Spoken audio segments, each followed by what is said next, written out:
Évangile au nom de Jésus, nous conquérons. Nous sommes guerriers pour l'évangile. Évangile au nom de Jésus, nous conquérons. Quelle que soit la nécessité, Nous conquérons. Au nom de Jésus, nous conquérons. quelles que soient les épreuves, Nous conquérons. Au nom de Jésus, nous conquérons. quelle que soit la nécessité, Nous conquérons. Au nom de Jésus, nous conquérons.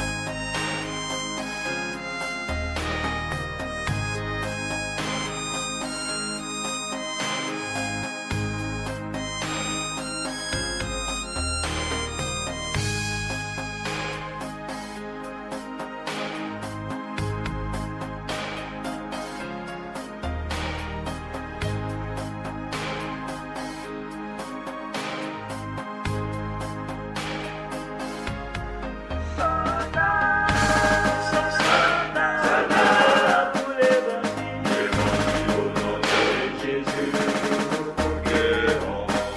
Nous sommes guerriers pour l'évangile. Évangile au nom de Jésus, nous conquérons.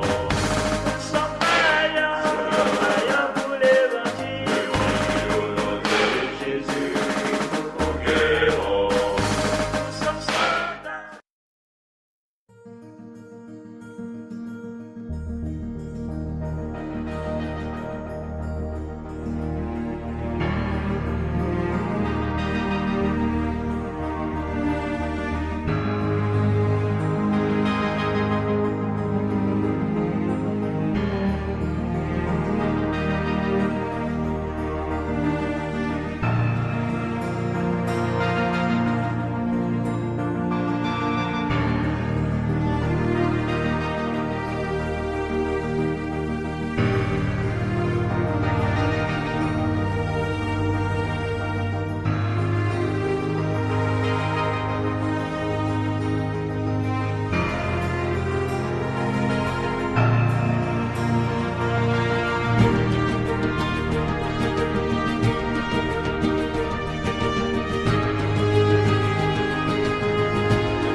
Trois, deux, un.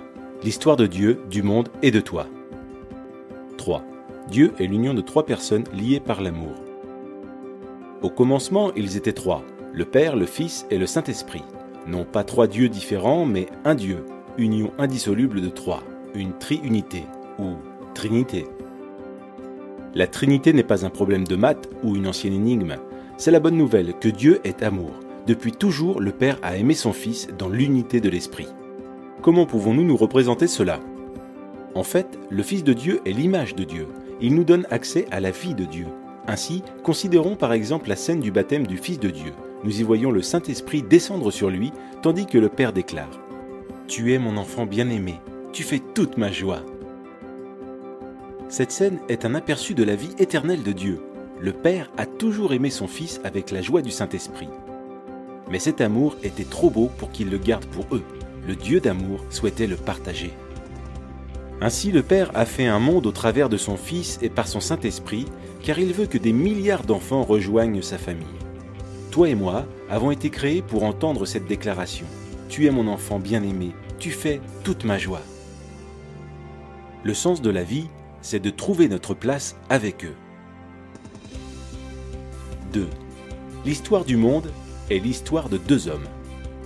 Dieu a placé un homme, Adam, à la tête de l'humanité pour qu'il la bénisse et prenne soin d'elle. Mais Adam se détourna de Dieu, se replia sur lui-même et plongea le monde dans la mort et la malédiction. L'humanité fut déchue de la grâce. Maintenant, nous partageons tous cette humanité brisée et nous ressentons les effets de sa malédiction. La race humaine est comme un sapin de Noël qui a été abattu et arraché de sa terre naturelle.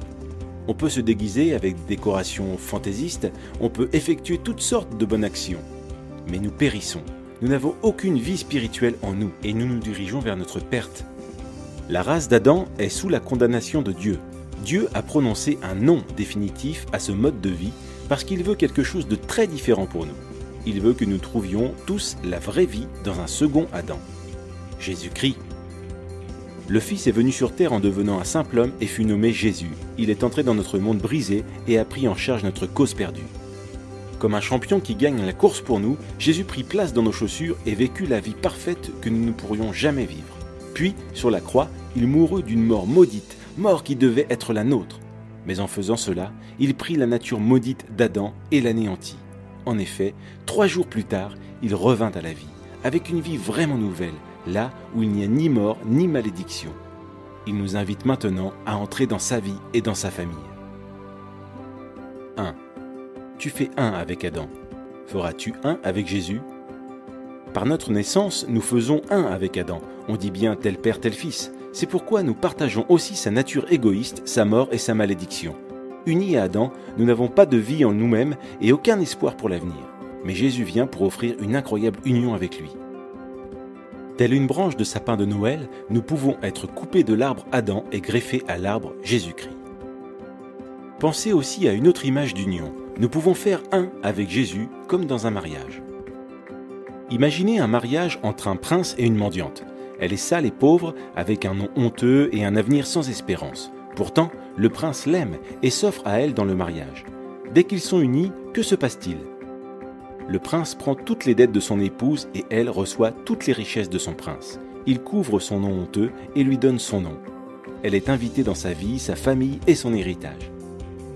Grâce à son prince, elle peut appeler le roi papa. Et tout cela grâce à leur union conjugale. C'est exactement la même chose avec Jésus. Si nous le recevons, tout ce qui est nôtre, notre péché, notre malédiction deviennent siens. Il paie le prix de tout cela sur la croix. Et tout ce qui est sien, sa justice, son héritage, deviennent nôtres. Si nous faisons un avec Jésus, dès maintenant nous sommes adoptés dans la famille. Son esprit devient notre esprit, son Père devient notre Père.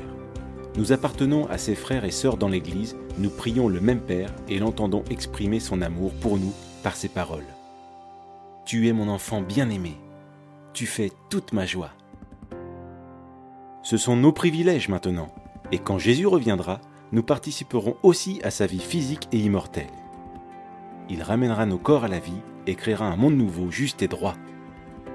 Ce jour-là, Dieu jugera le monde, confirmant à jamais son non à Adam et son oui à Jésus-Christ. Tu fais un avec Adam, mais il n'y a aucun avenir dans cette vie-là. Cependant, les bras tendus vers toi, Jésus te lance une invitation. Il s'offre à toi, te donne sa vie même, sa famille et son avenir. Il est à toi si tu veux l'inviter dans ta vie. Fais un avec Jésus. Les 3 t'invitent dans leur cercle d'amour. Les 2 déterminent le monde. Veux-tu faire un avec le Fils de Dieu ?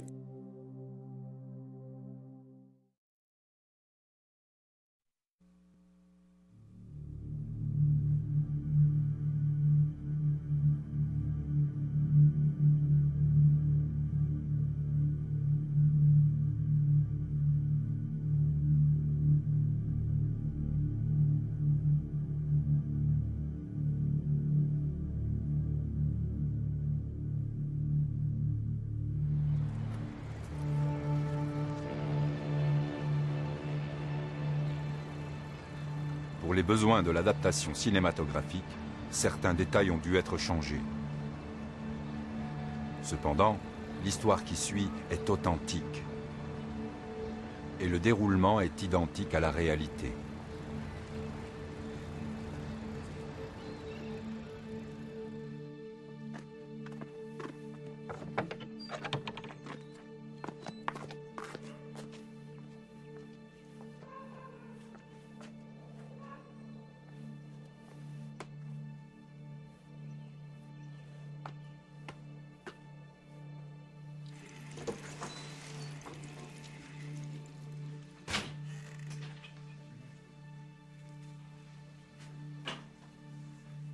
Bonsoir, Ali. Tu as faim? C'est sûr que j'ai faim. Tu devrais le savoir. J'ai Ça cuisiné se voit pas. T'es aveugle. Le repas est sur le feu. C'est pas encore cuit. Qu'est-ce que tu as? Saleté. Pourquoi c'est aussi chaud, Mais hein? c'est sur le feu. Tu pouvais t'en douter. Et pourquoi tu l'as pas retiré du feu? Ça n'a pas fini de cuire. T'aurais dû le faire Oh, Ali, refroidir. calme-toi! Tu entends? Pourquoi Arrête, c'est pas ma tu l'as pas fait? Non, papa. Non, Ali, non! Arrête, lâche-moi. Je battais ma femme chaque fois que j'étais ivre. Oui, elle en porte encore les marques. Quand je réfléchis au passé, à mes faiblesses, à ma conduite envers ma femme, j'ai honte. Je la battais, oui, tous les jours.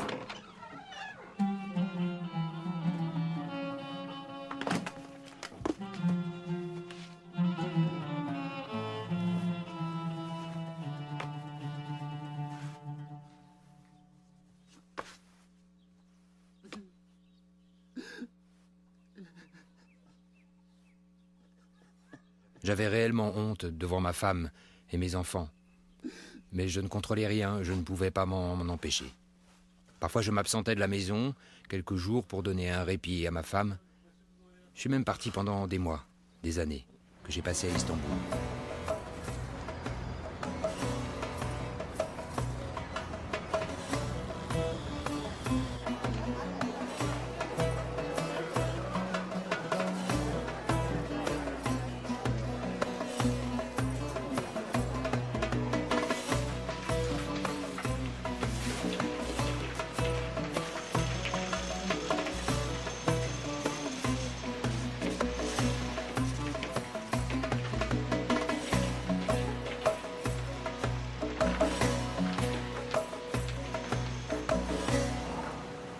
Alors, ça avance?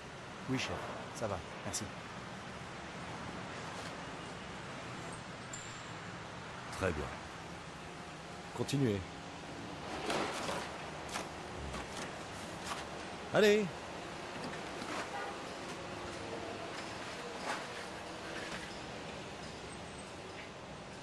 Je travaillais sur des chantiers comme maçon. Je gagnais bien ma vie. En général, j'étais contremaître. Mais je dépensais mon argent en alcool. J'en buvais sans cesse, même au travail.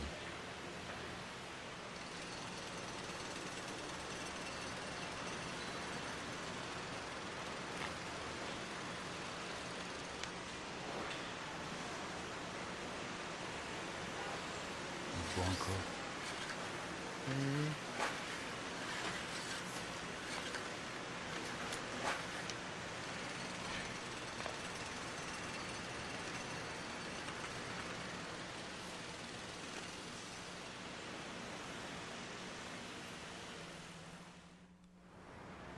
Hé chef, on va boire un coup?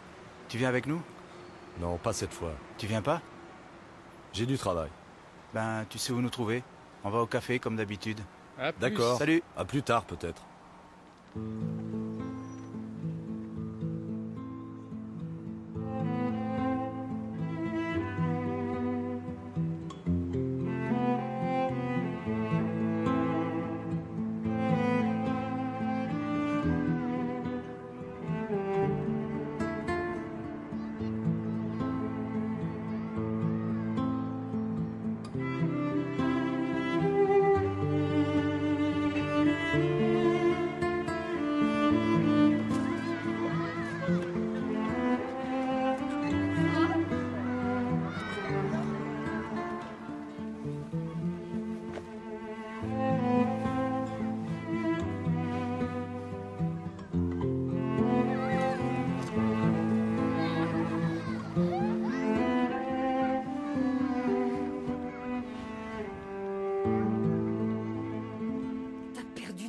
Dans la montagne.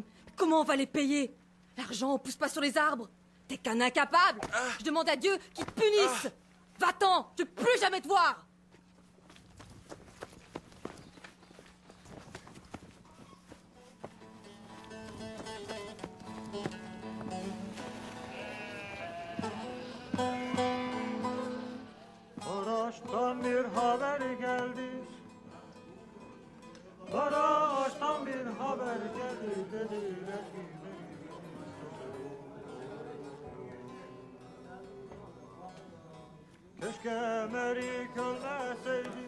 Ali, viens par ici. Garçon, 2 autres. Salut les gars. Alors, t'as fini? Oui, c'est fait. Ça se passe bien ici? Ouais, on a trop bu. Ah.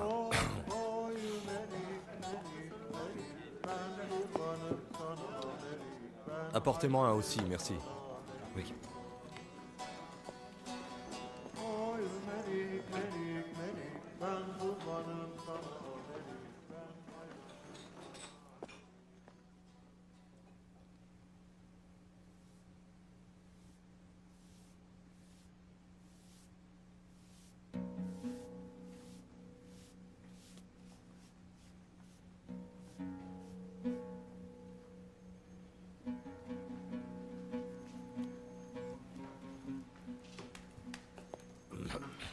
Messieurs, nous fermons. La note. Oui, tout de suite. 50 000 lire. Eh ben, j'ai pas 50 000 sur moi. Donne tout ce que tu as. Je vais payer la différence. Hein. Voilà ce que j'ai. Donne-moi un autre pour la route. T'as déjà bu beaucoup.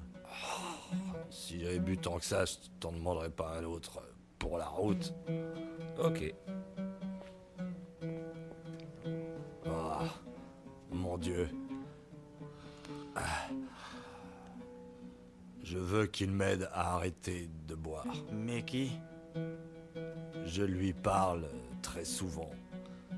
Tu parles avec qui? Avec Dieu, bien sûr. Regarde les fleurs, par exemple. Les fleurs? Oui, les fleurs. Elles sont jolies et pourtant elles poussent dans la terre et la saleté, hein. Plus tu mets du fumier dans la terre, plus elles deviennent jolies. Alors je dis, le parfum, il vient d'où? Celui du fumier? Non, celui des fleurs. Dieu peut faire sortir la beauté de la crasse. Oui. Offert par la maison. Je te remercie. Dis donc, est-ce que tu parles à Dieu parfois? Je me plains de temps à autre, c'est vrai. Non. Tu dois essayer de lui parler comme à un ami, d'accord? Ou encore comme si t'étais un de ses enfants. Moi, je lui parle toujours comme ça. Tu comprends ce que je veux dire? Dieu aime les enfants. On le sait tous. Mais moi, je peux pas rentrer chez moi. Quand je suis à la maison, je bats ma femme, je lui donne des raclées. J'ai peur de la tuer. C'est parce que je me saoule. Et je la frappe quand je suis sous. Je sais même plus qui je suis. Va en Arabie Saoudite. En Arabie Saoudite? L'alcool est interdit. Tu pourrais pas boire. Ce serait parfait pour toi. Je pourrais pas. Oui, tu serais bien obligé d'arrêter de boire. Quel est ton métier? Construction. Lui, c'est le meilleur plâtrier d'Istanbul. C'est parfait. En Arabie, ils ont besoin de travailleurs comme toi. Les salaires sont bons là-bas. Crois-moi, tu ne vas pas arrêter de boire à Istanbul. Là-bas, tu t'en sortiras. Allah viendra à mon secours. Je te le souhaite. Dieu aide ceux qui d'abord essaient de s'en sortir par eux-mêmes. Allons, messieurs, ça suffit pour ce soir. On va rentrer chez nous. Santé. Je suis parti pour l'Arabie Saoudite. Pas pour le travail et l'argent, mais pour arrêter de boire. Je n'avais pas d'autre but que celui-là, et comme on m'avait dit que l'alcool était interdit, je m'imaginais que ce serait facile. C'était idiot car après m'être renseigné, j'ai su où je pouvais acheter de l'alcool. Alors j'ai recommencé à boire.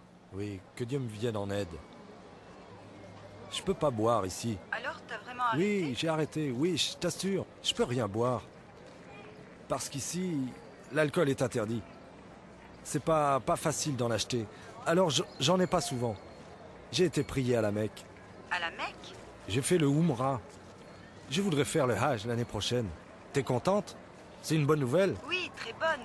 Tu sais, Je suis contente. je me souviens, quand on était à l'école, dans les classes de religion, on faisait pratiquement rien. Sauf qu'on a appris quelques prières en arabe, hein. Tu t'en souviens? Maintenant, c'est différent. Je vais devenir un bon mari pour toi, tu verras. Je te promets que je veux plus boire. Zéra? Je te le répète, je veux plus boire. Zéra? Attention, Zéra? il vous reste plus Allô? qu'une unité. Zéra? Oui, Ah, je croyais que t'avais raccroché. tu nous manques. Je m'ennuie aussi de vous. Écoute, j'ai presque plus d'unité. Embrasse les enfants pour Quand moi. reviens-tu à la maison? J'envoie de l'argent à la fin du mois. Il ne reste plus d'unité, la communication va être coupée.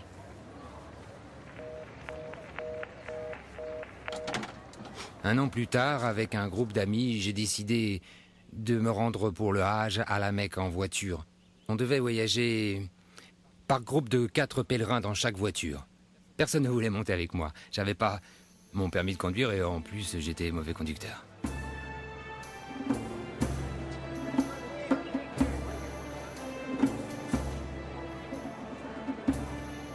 Au coucher du soleil, nous sommes arrivés à la Mecque. Et nous sommes entrés dans la foule des fidèles qui tournaient autour du Kaaba. Et après avoir tourné autour, nous avons récité les prières du soir. Moi, jamais je ne les avais dites, c'était la première fois.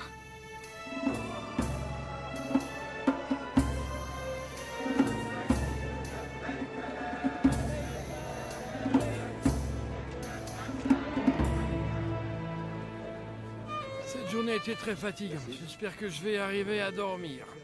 Moi, j'ai du mal à croire que je suis ici. Toute ma vie, j'en ai rêvé. C'est magnifique. Ça veut dire que Dieu a exaucé vos prières, n'est-ce pas? Ali, j'ai quelque chose à te confesser. À confesser? Comme beaucoup de gens dans notre pays, je sais que tu n'as pas été élevé avec des principes religieux. Alors je suis vraiment étonné que tu sois venu. Oui, j'avoue que ça me surprend que tu sois là. T'as raison. J'ai eu pas mal d'ennuis. Et maintenant, je veux que ça change. À partir d'aujourd'hui, je laisse mes problèmes loin derrière moi. J'essaie de devenir un bon musulman et un fervent pèlerin pour me racheter.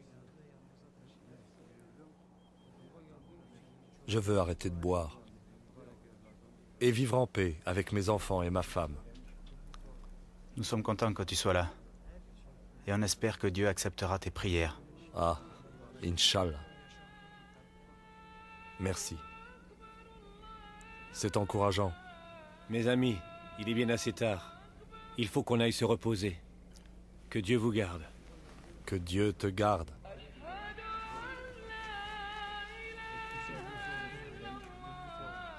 Ali, tu vas dormir là? Tu n'entres pas? Il fait trop chaud sous la tente. Je serai mieux dehors. Que Dieu te donne un sommeil paisible. Je te remercie. Assalamu alaikum.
Oh mon Dieu, comment aller jusqu'à vous? Je ne sais pas. Mais je sais que vous êtes là. De tout mon cœur, je prie et j'espère que vous m'entendez. Je voudrais tant que vous vous révéliez à moi. Je voudrais tant que vous me sortiez de l'emprise de l'alcool. Je voudrais tant que vous me sauviez.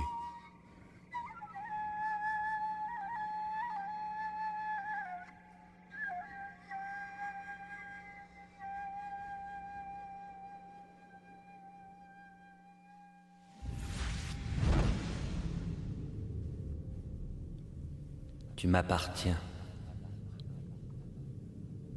Je crois savoir qui tu es. Tu es Aïza. Je vais t'emmener avec moi. Si je pars, que deviendra ma femme? Que deviendront mes enfants?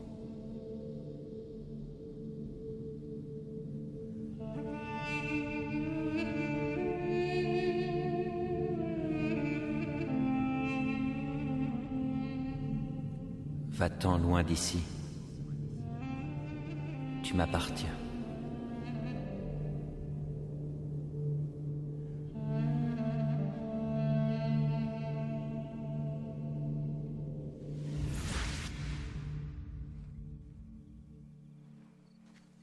Quand je me suis réveillé après ce rêve, j'étais fou de joie.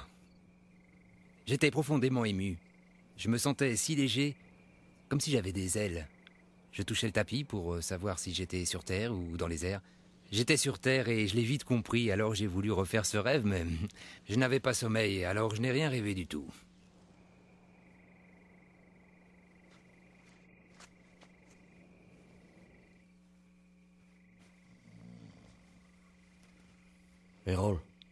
Errol. J'ai vu Aïza. Hein? De quoi tu parles au juste? J'ai vu Aïza dans un rêve. Il est venu à moi. Allez, réveille-toi. Réveille-toi. Ali, qu'est-ce que tu dis?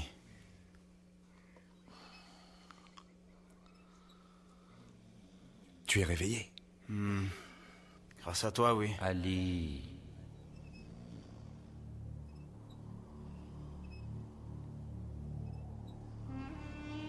T'as entendu? Non. La voix. La voix de Aïza. Ali, je comprends pas ce que tu dis. La voix de Aïza. Tu as trop mangé hier soir. Tu as fait un mauvais rêve. Non. Ce rêve était merveilleux. Rayonnant. Tu crois que si je me rendors, je vais le revoir? Pas vrai? Pourquoi pas? Ça va être dur demain. Dors un peu.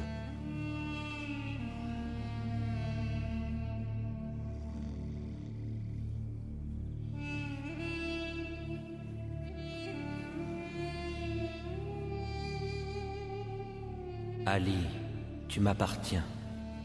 Tu ne continueras pas ce pèlerinage. Quitte cet endroit. J'entendais cette voix qui me disait sans cesse « Va-t'en d'ici ». Ça m'empêchait de respirer, j'étais très inquiet car je ne savais pas d'où venait cette voix. Bien sûr, j'ai pas pu me rendormir. Alors je me suis rendu au parking où ma voiture était garée et je m'y suis réfugié.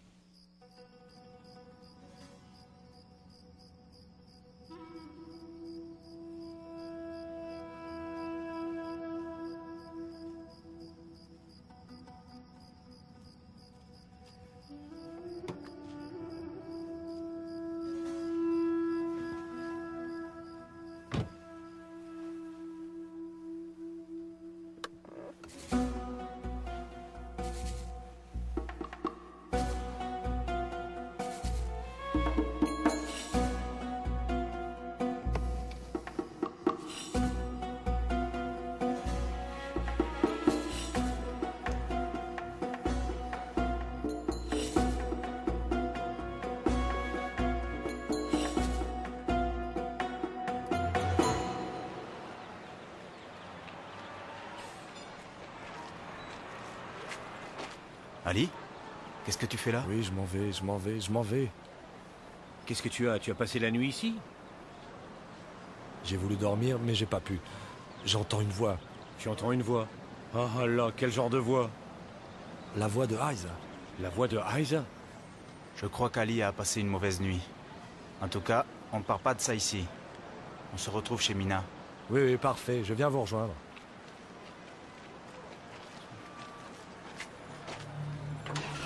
continueras pas ce pèlerinage. Tu m'appartiens.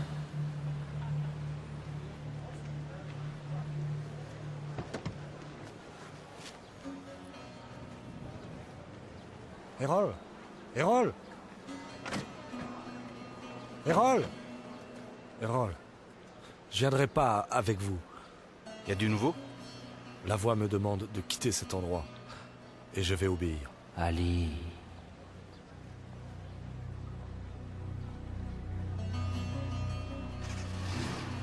Quand connais-tu Ali? Depuis 15 ans.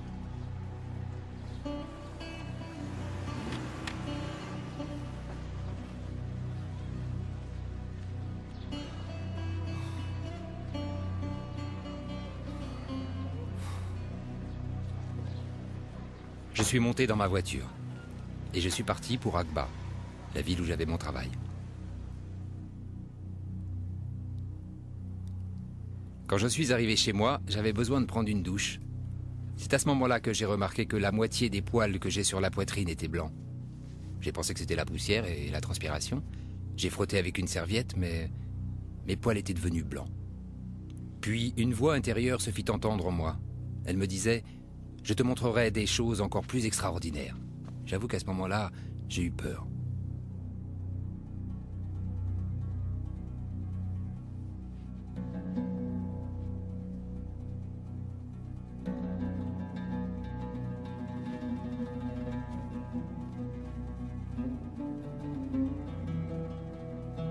Je me suis agenouillé pour prier.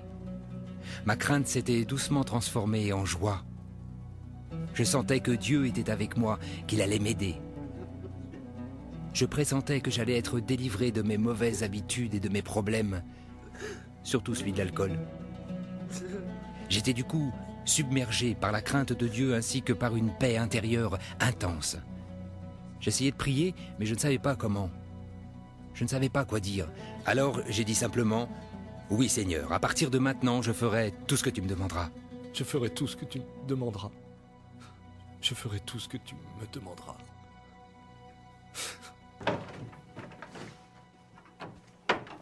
Pendant la soirée, j'ai entendu la voix de nouveau, qui me disait de rentrer immédiatement à la maison. Je n'ai pas hésité, j'ai fait ma valise et je suis rentré chez moi.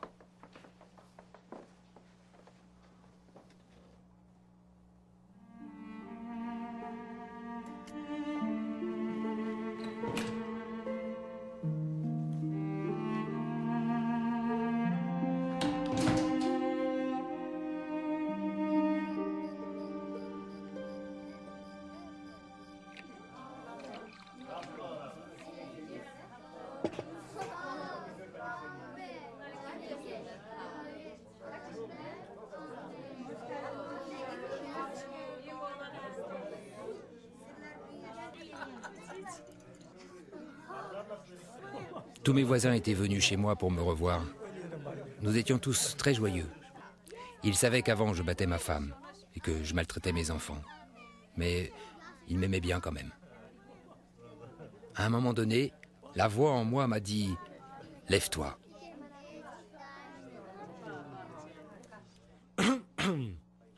J'ai quelque chose à vous dire.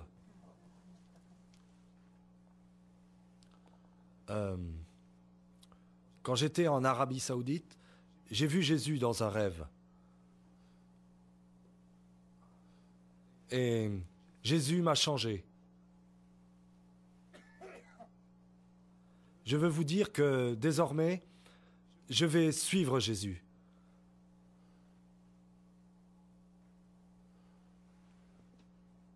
Je suis devenu chrétien.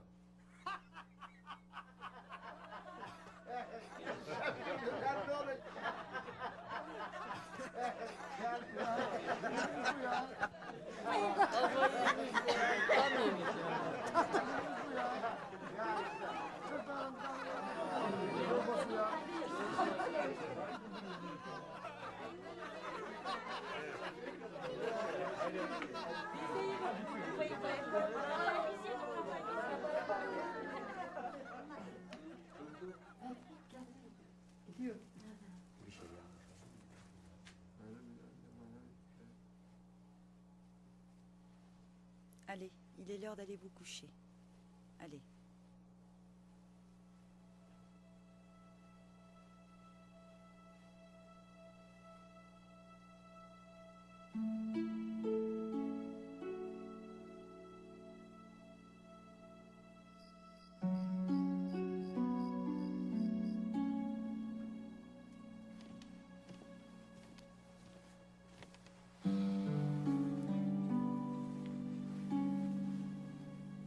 Zéra, je suis vraiment devenu un chrétien. Comment t'as fait? Comment devient-on un chrétien en Arabie Saoudite? Ça a commencé avec un rêve. Jésus est venu dans mon rêve et j'ai senti que mon cœur changeait. Et ça m'a donné une incroyable joie. Il m'a dit que je lui appartenais. Je suis heureux d'être à lui. J'ai beaucoup d'amour pour lui, mais qu'est-ce que je vais faire maintenant? Qu'est-ce qu'il y a? Tu as des ennuis?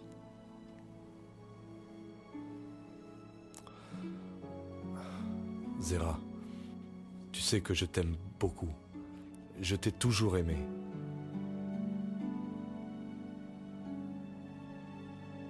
Je te battrai jamais plus. Dieu m'a pardonné. Mais toi, est-ce que tu peux me pardonner? Allez, je te pardonne. Qu'est-ce que tu as à pleurer? Mais qu'est-ce que tu as?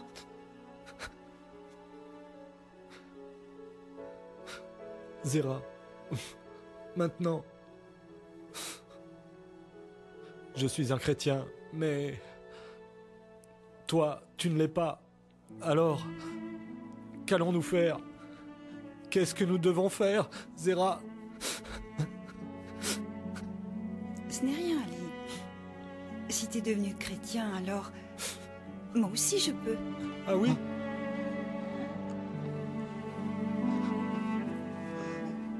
Ce soir-là, notre maison était remplie de paix. Cependant, Zéra et moi, nous ne connaissions pas un seul chrétien. Nous ne savions pas quoi faire. Mais j'avais besoin de travailler, alors je suis retourné à mon ancien travail.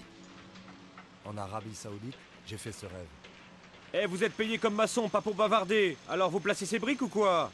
Oui, c'est vrai, chef. Je parlais seulement... C'était au sujet de Jésus. J'expliquais à mon ami que Jésus m'a touché et que ma vie a été vraiment changée. Je vous expliquerai si vous voulez. Non, j'ai pas de temps à perdre avec ces histoires, et toi non plus. Si tu veux pas travailler, t'as qu'à t'en aller. Je travaille. Ali, t'inquiète pas. Tout le monde sait que tu travailles bien.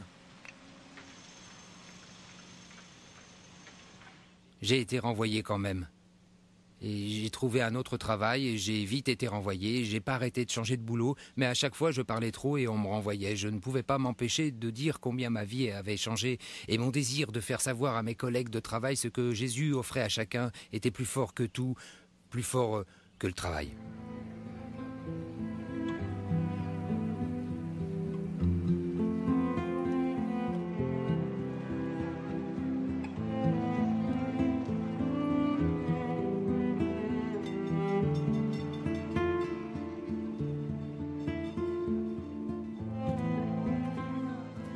J'ai alors décidé d'aller travailler à Istanbul.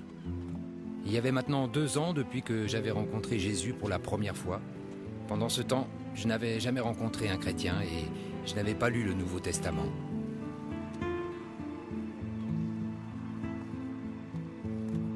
À Istanbul, j'ai trouvé du travail facilement. Les conditions étaient bonnes. J'envoyais régulièrement de l'argent à ma femme. Quand je lui parlais au téléphone, elle me disait en pleurant que je leur manquais, à elle et aux enfants. Son chagrin et ma solitude étaient difficiles à supporter, alors je me suis remis à boire. Mais pas autant qu'avant.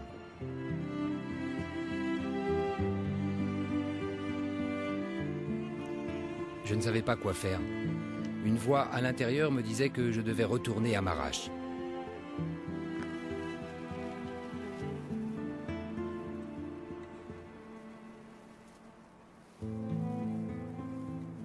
C'est à ce moment que je me suis souvenu que Jésus m'avait touché sur le front et j'ai compris qu'il allait m'aider.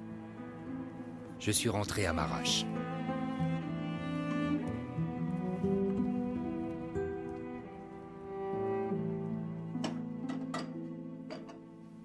À Marache, j'ai trouvé un employeur qui appréciait la qualité de mon travail, même s'il n'appréciait pas ma foi. J'étais très heureux. Bonjour Zéra. Bonjour Ali. Ça sent bon. T'as cuisiné? Où sont les enfants? Ils jouent dehors. Tu veux que je les appelle? Non, non, il faut d'abord que le dîner soit prêt. D'accord, j'écoute la radio. Tu seras tranquille.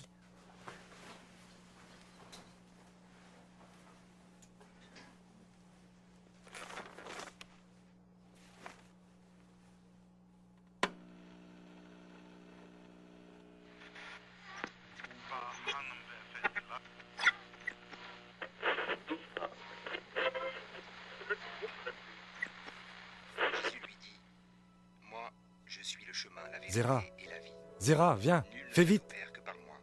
Viens vite, approche. Quoi? Oh, c'est Jésus. Oh, Ali, tu vas bien? On parle de lui à la radio. On en parle à la radio, c'est fou. Chut. Philippe lui dit, écoute. Seigneur, montre-nous le Père, et cela nous suffit. Jésus lui dit, Cette émission de radio s'appelait Appel à la paix. Quand j'ai entendu cette diffusion, j'ai immédiatement pris un crayon et un papier pour noter la station de radio, car je voulais écrire pour commander un Nouveau Testament. J'ai reçu un Nouveau Testament une semaine après. Ce bouquin était pour moi un énorme cadeau. J'étais très heureux qu'on me l'ait offert. J'ai lu d'une traite sans même penser à aller dormir. À partir de cette lecture, tout dans ma vie s'est mis à changer. En fait, les gens qui étaient proches de moi pouvaient voir les changements dans ma vie.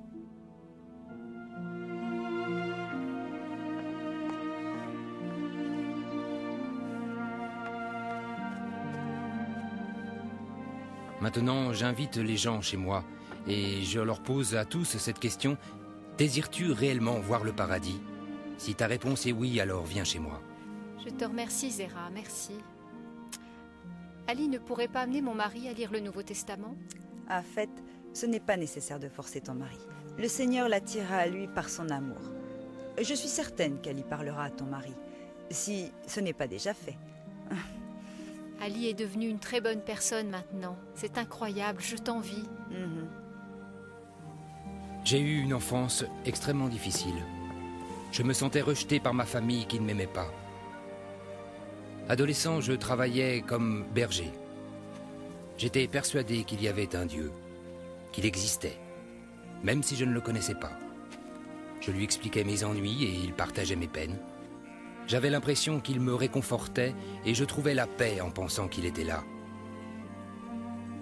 Il m'écoutait parler pendant des heures. Un rêve a changé ma vie parce que je cherchais le salut. Et j'ai su que je serais sauvé quand j'ai rencontré Jésus-Christ en rêve. Donc je vous dis, à vous qui êtes fatigués de vous débattre, cherchez le vrai Dieu et confiez-lui tous vos soucis. Ne soyez plus seuls à porter votre fardeau.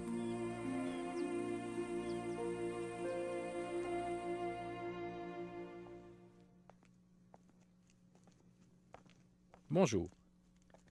Vous avez déjà été dans un endroit isolé pendant la nuit? Vous avez regardé le ciel et vous vous êtes émerveillé devant la beauté des étoiles? Ou peut-être bien que, comme le jeune Ali, vous avez été entouré de jolies montagnes, de prés et de belles fleurs.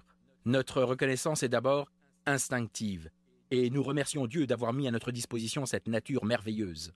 Mais nous ignorons quels sont les mots qu'il faut employer. Et quelle que soit notre façon de le remercier, nous nous demandons s'il va nous entendre. On a souvent dit que, dans le cœur de chaque homme, un vide persiste, un vide spirituel que seul Dieu peut combler. Un berger isolé, tel qu'Ali Pektas, parle à un Dieu qu'il ne connaît pas, mais il sent sa présence, alors il se dit qu'il y en a un, et qu'il est là. Le vide dans le cœur d'Ali l'a poussé à vouloir connaître Dieu. Il a désiré cette profonde relation avec lui. Et vous, chers amis, ressentez-vous ce vide en vous, ce vide que rien ne semble pouvoir combler? Dieu est tout près, bien plus que vous ne pouvez l'imaginer. Il frappe à la porte de votre cœur en disant « Je t'aime ». Donne-moi la permission d'entrer dans ton cœur. Laisse-moi entrer, et je ferai de toi ma maison. Je comblerai le vide spirituel qui est en toi par ma présence, mon réconfort et ma joie. Mes amis, écoutez. Dieu vous aime réellement et, croyez-le ou non, il vous attend. Il attend que vous lui disiez que vous désirez avoir avec lui une relation personnelle. Imaginons un instant, quand le jeune Ali perdait un mouton de son troupeau, en brave berger, il allait chercher ce mouton. Il n'hésitait pas une seconde. Et c'est normal. Est-ce que vous vous sentez perdu quelquefois? Votre vie vous semble-t-elle parfois inutile, dénuée de sens et sans but? Laissez sortir ce cri de désespoir. Laissez Dieu entendre votre voix. Ayez confiance. Ouvrez votre cœur à Dieu. En effet, c'est cela la prière. Dialoguer en direct, face à face avec Dieu, afin d'établir un contact personnel. Si vous étiez dans le désert, en haut d'une montagne ou dans tout autre endroit complètement isolé, je crois que vous n'hésiteriez pas à appeler au secours. On nous enseigne dans la Bible que nous pouvons appeler notre Père et lui dire « Mon Dieu, je veux une relation père-fils avec toi ou une relation père-fille, bien entendu. » Ali est devenu croyant quand Jésus lui est apparu en rêve. C'était merveilleux. Merveilleux à tel point qu'il voulait essayer de se rendormir afin de vivre de nouveau ce beau rêve. Dieu pourrait choisir de vous apparaître en rêve à vous aussi. Mais vous devez savoir qu'il n'est certainement pas nécessaire d'avoir un rêve pour connaître Jésus-Christ comme Sauveur et comme Seigneur, et pour établir une relation personnelle avec lui. Cependant, vous devez prier, vous devez accepter Dieu dans votre cœur. N'ayez pas peur. Jésus a dit « Je suis le bon berger ». Souvenez-vous, il vous a tant aimé qu'il a donné sa vie pour vous. Le Seigneur, par le nom de Jésus, grâce à l'aide de son Fils, est disposé à vous accepter tel que vous êtes. Mais vous, êtes-vous disposé à l'accepter? Dieu est prêt à vous pardonner vos péchés en passant par Jésus. Tout ce qu'il vous reste à faire, c'est ouvrir votre cœur à Jésus.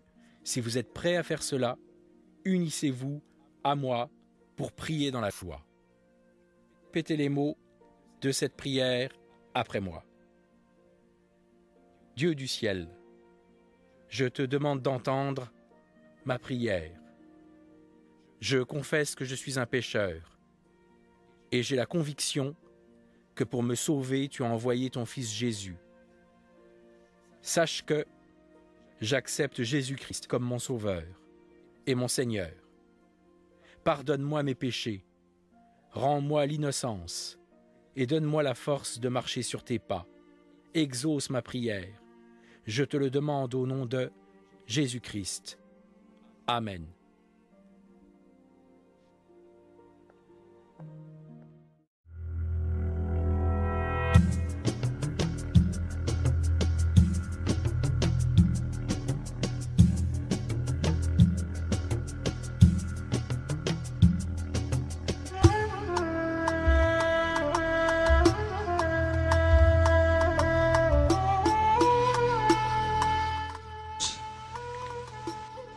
Que les islamistes font très bien. Actuellement, les chrétiens d'Égypte bénissent le Seigneur pour l'État islamiste. C'est parce que l'État islamiste actuellement est en train de montrer vraiment ce qu'est véritablement l'islam. Comme cela, les chrétiens se différencient totalement de l'islam. Ils montrent leur vrai jour, véritable jour. Religion de haine, un islamiste, il vit dans la peur, continuellement. On peut lui couper la tête, on peut lui couper les mains au nom de son Dieu Allah, qui est un faux Dieu, qui est un démon. Il se regarde le visage dans le miroir, il a peur. Il ne sait pas. Quand il prie, qu'il se met à genoux, il a peur. Il vit dans la peur.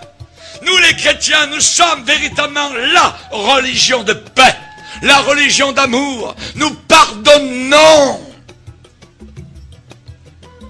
Nous pardonnons, l'islam ne pardonne pas. C'est une religion de vengeance. Le secret d'une vie paisible.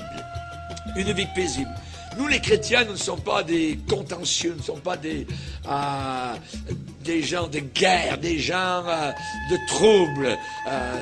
Nous sommes des gens de paix. Nous ne tuons personne, voyez. Nous ne prenons pas les armes.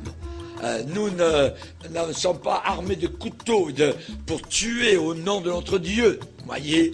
Nous ne mettons pas des ceintures d'explosifs autour de nous pour faire du mal, voyez. Et pour qu'ensuite, si nous mourons dans l'explosion, nos parents, évidemment, se réjouissent de notre mort, parce que maintenant nous sommes avec des vierges dans des ébats sexuels éternels là-haut, dans ce paradis de fous, voyez. Non, nous ne sommes pas du tout de cette race-là. Nous avons, nous, le secret d'une vie paisible, l'éternel, pas Allah, l'éternel. Le nom de Dieu, c'est l'éternel, ce n'est pas Allah.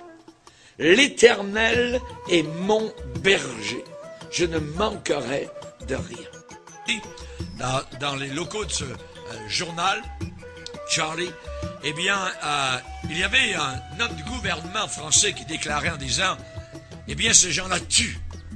Et d'autres, sur le panel, étaient en train de déclarer, oui, mais on peut avoir des gens fanatiques dans d'autres religions, parmi les bouddhistes, parmi les chrétiens, les catholiques, tout ça. Mais l'autre, répondant sur le panel en disant, mais oui, mais ceux qui se disent chrétiens ne tuent jamais. Ils ne tuent pas. Ils peuvent être têtus, ils peuvent croire à toutes sortes de folies, mais tandis que les islamistes tuent au nom de leur Dieu, au nom de Allah. Nous, chrétiens, nous avons une façon de vivre. Et lorsque des musulmans lisent la Bible, ce qui leur est interdit normalement, arrive à Matthieu chapitre 5 où Jésus dit « Aimez vos ennemis. Priez pour ceux qui vous haïssent. » Le musulman est totalement étonné devant ce que Jésus demande. Parce que dans son livre à lui, nous le verrons durant la conférence, la fameuse conférence, et elle va être sur Internet, ça s'appelle le Coran et le Christ. Ceux qui nous écoutent actuellement peuvent aller voir donc sur Internet le Coran et le Christ, et vous allez voir donc ce que le Coran déclare et ce que la Bible déclare. Si vous descendez dans le Coran, vous descendez dans un enfer. Quand vous lisez la Bible, vous prenez une bouteille d'oxygène céleste, de pardon, de libération, voyez. Alors que l'intégrisme islamiste, eh bien, assujettit des peuples entiers sous la férule des démons et de Satan.